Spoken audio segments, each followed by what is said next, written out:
మరొక 10,000 ఎకరాల ప్రభుత్వ మరియు దేవాదాయ భూములు, దేవుడు భూములు మొత్తం కలిసి 53,000 ఎకరాల భూములు, ప్రభుత్వం కానీ దేవుడి కానీ రైతులు కానీ కలిసి 53,000 ఎకరాల పొలాలు మీరు తీసుకున్నారు. తీసుకుని ఇక్కడ అమరావతి ఏమన్నారు, సింగపూర్ని తలదన్నే నగరాన్ని నిర్మిస్తాం, వరల్డ్ క్లాస్ క్యాపిటల్ నిర్మాణం చేస్తాం, ఇక్కడ ఒలింపిక్స్ ఇక్కడ కండక్ట్ చేస్తాం, బుల్లెట్ ట్రైన్ తెస్తాం అమరావతికి, ప్రపంచ స్థాయి రైల్వే స్టేషన్ నిర్మాణం చేస్తాం. ఏం చెప్పారు మరి? ఏమైంది? 2015లో బిగించేశారు కదా. అంటే ఇన్ని చెప్పి ఏమన్నా అంగుళం కదిలిందా అంటే అంగుళం కదల్లా. మీ మీద మీకే నమ్మకం లేదు పవన్ కళ్యాణ్ గారికి, చంద్రబాబు నాయుడు గారికి. ఎవడో మార్చకుండా అమరావతిని చట్ట సవరణ చేస్తామంటారు.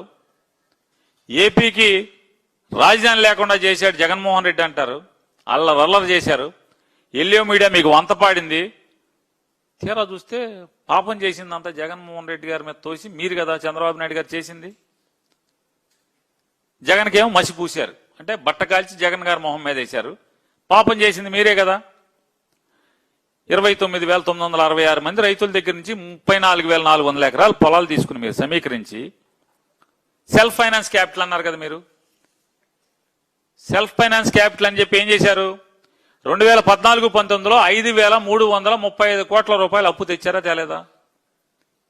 హడ్కో నుంచి 1,275 కోట్లు తెచ్చారు.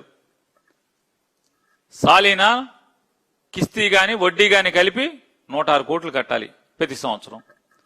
అమరావతి పైన మీద గంట కొట్టారు, గుర్తుందా చంద్రబాబు నాయుడు గారు? మీరు బొంబాయి వెళ్ళి గంట కొట్టారు, ఒక గంట వేసి గంట కొట్టారు. 2,000 కోట్లు. చూడండి, అప్పు బ్రహ్మాండంగా. నన్ను చూసి అప్పులు